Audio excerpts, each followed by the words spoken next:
মসজিদ কমিটির সম্মানিত সদস্য। আউযু বিল্লাহি মিনাশ শাইতানির রাজিম। বিসমিল্লাহির রহমানির রহিম। নাহমাদুহু ওয়া নুসাল্লি আলা রাসূলিল কারীম। আম্মা বাদ। উপস্থিত আনন্দপুর পশ্চিমপাড়া মসজিদ সংলগ্ন যারা এখানে উপস্থিত হয়েছেন সবাইকে ধন্যবাদ জানাচ্ছি। শুরুতে আমি সালাম বিনিময় করছি, আসসালামু আলাইকুম ওয়া রাহমাতুল্লাহ।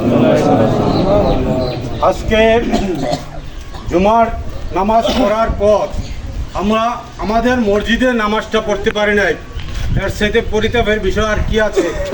আমরা আজকে বাজার মসজিদে নামাজ পড়ে আমরা একত্রিত হয়েছি। কেন একত্রিত হয়েছি? আমাদের ঘর, আমাদের মসজিদ, এই মসজিদের একটা কমিটি আছে। কমিটিকে না জানে, কমিটিকে তাওয়াক্কা করে এলাকার মানুষকে বিদ্যাঙ্গুলি প্রদর্শন করে কুচক্রী মহল কয়েকজন একত্রিত হয়ে যেই নামকরণের বিষয় নিয়ে আজকে 14টা বছর আমরা চেয়েছিলাম সমাধান। আমরা আমাদের এমপি মহোদয়ের কাছে গিয়েছিলাম। শেষ পরে এমপি মহোদয় আমাদের ইউনিয়ন পরিষদের চেয়ারম্যানের কাছে এটা সুপর্দ করেছেন। ইউনিয়ন পর্যায়ে চেয়ারম্যান সাহেব আমাদেরকে সান্ত্বনা দিয়ে বলেছে কিছুদিনের মধ্যে আমরা এটা পরিবেশ করে আপনাদের সবাইকে নিয়ে আমরা একটা নামকরণের ব্যবস্থা করব, এটা সুরাহা করব।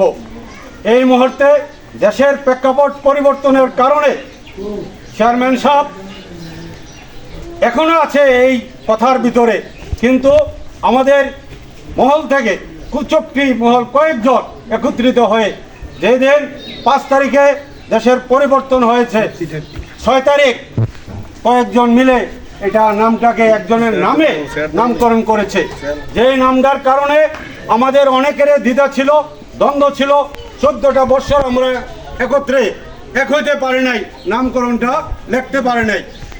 তারা অন্যায়ভাবে কমিটিকে না জানিয়ে, এলাকার মুরব্বীদেরকে না জেনে সকলকে বিদ্যাঙ্গুলি প্রদর্শন করে আমরা যারা এখানে একত্রিত হয়েছি আমাদেরকে বিদ্যাঙ্গুলি প্রদর্শন করে তারা কিন্তু নামটা লাগিয়েছে। তারা বাহাবা মনে করছে। এই তাদের খতিয়ান দেখলে দেখবেন, তাদের খতিয়ানে আইজা সিএসবিএস বলছে তারা কি আমরা কি, আমরা যারা এখানে হয়েছি একত্রিত হয়েছি আমাদের বায়োডাটাটা আছে। এই সব বায়োডাটা কে কত টাকা মসজিদে দান করেছেন, 10 টাকা থেকে আরম্ভ করে 10,000 10 লাখ পর্যন্ত এখানে লিপিবদ্ধ আছে। এক্স আর্মি আমাদের আলম এটা লিপিবদ্ধ করেছেন। তাদের খতিয়ান দেখলে দেখবেন খুবই নগণ্য। আমরা তারপরও সবাইকে এক করে একত্রিত হয়ে এই নামকরণের পরেও আমরা ইচ্ছা করলে এটাকে পরিবর্তন করে এটাকে ফালাই দিয়ে আমরা আমাদের নাম লাগাইতে পারতাম কিনা? আমরা কিন্তু এটা করে নাই।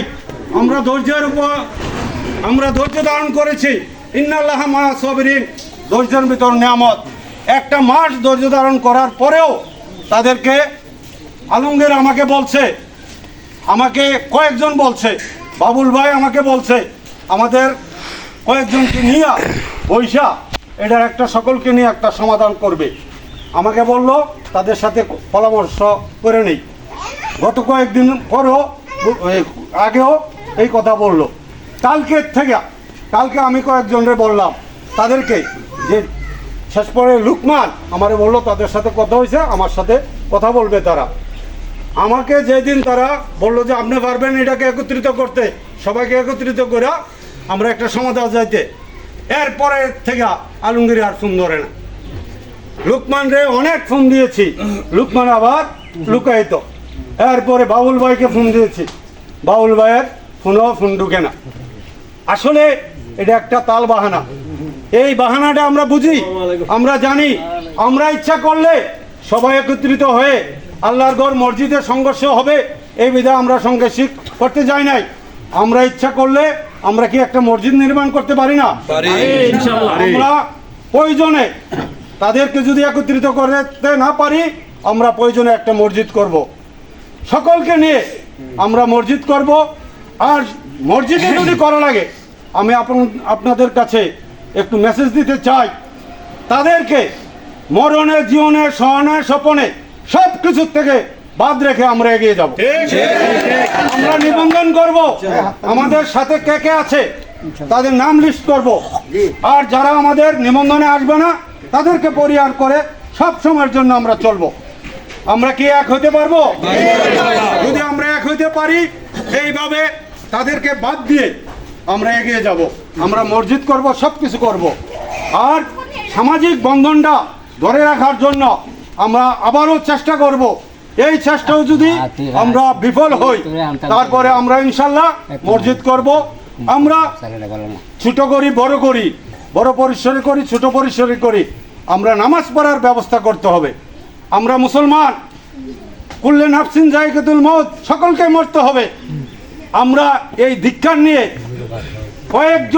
কয়েকজনের কাছে নতি স্বীকার করে আমরা বাঁচতে চাই না। আমরা বাঘের মতন বাঁচতে চাই।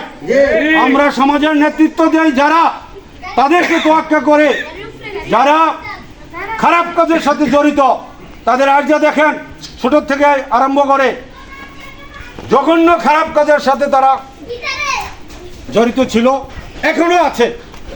এই তাদের কাছে যদি আমরা নতি স্বীকার করে আল্লাহর ঘর মসজিদরাতে না যেতে পারি, আমরা কি বসে থাকবো? না। তাদের দিকে আর কতদিন যাবো? আরেকটা সুযোগ, আজকের পরে 1 সপ্তাহ তাদেরকে আমরা টাইম দেব।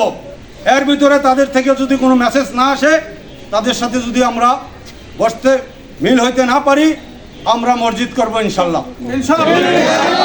করবেন ইনশাল্লাহ? শুধু মসজিদ নয়, আমি আগে বললাম সকল কাজ থেকে তাদেরকে বাদ রেখে আমরা এগিয়ে যাব সকলের সহযোগিতা কামনা করছি। আর আমরা সামাজিকভাবে চলার জন্য আমি সর্বপ্রথম বিসমিল্লাহ ডায়াগনস্টিক সেন্টার করেছি, এলাকার মানুষ যাতে সেবা পায়। এরপরে কালের বিবর্তনে সরকারের মহলে পড়ে চাপে পড়ে আমার ডায়াগনস্টিক সেন্টার বিলুপ্তি হয়েছে। মডার্ন প্রি ক্যাডেট স্কুল করেছি, উপজেলার 3বার প্রথম স্থান অধিকার করেছে আমার স্কুল। রেজাল্টের দিক দিয়ে ওই স্কুলটাও বিলীন করতে হয়েছে, বাধ্য হয়েছি।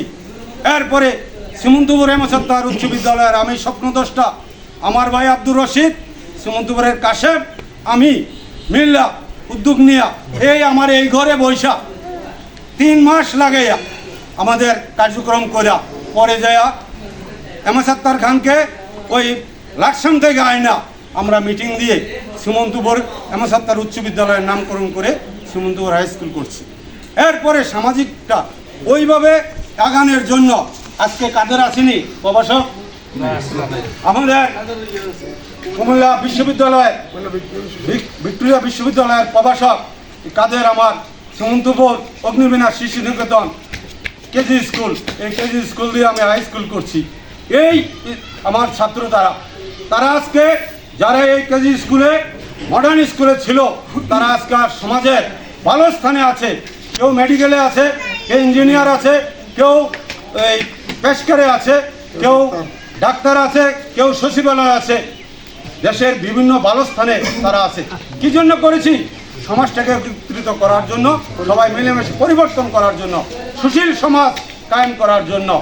আমাদের এই সমাজে এই প্রজন্মেরা হয়তো জানে না, এই মুরাগুলাতে জুয়া খেলা হয়তো, তাস খেলা হয়তো, এইটাকে নস্যাৎ করার জন্য ঠিকই নস্যাৎ করা হয়েছে।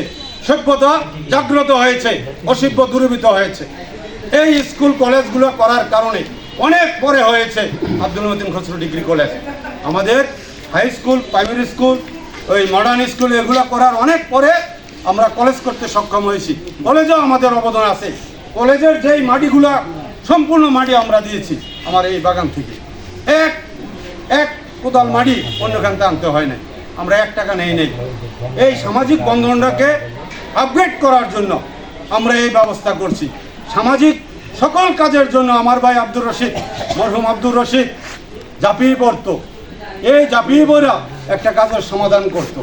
আর এই কুচক্রি মহলরা অনেক জায়গায় ধরা খেয়েছে, আমার ভাই জিম্বা নিয়ে উদ্ধার করেছে।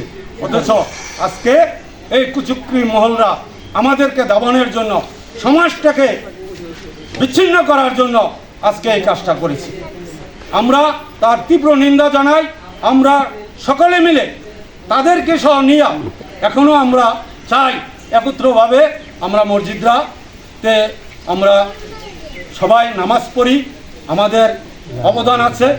তাদের যে অবদান আছে সবাই মিলে যাতে আমরা থাকতে পারি। 70 লাখ টাকার উপরে এই মসজিদে ব্যয় করা হয়েছে।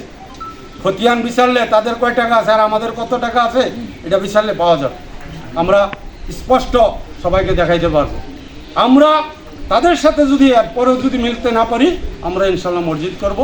সকলে আজকে উপস্থিত হওয়ার কারণে সকলকে ধন্যবাদ জানিয়ে সকলের সুস্বাস্থ্য কামনা করে আমি আমার সংক্ষিপ্ত আলোচনা শেষ করছি।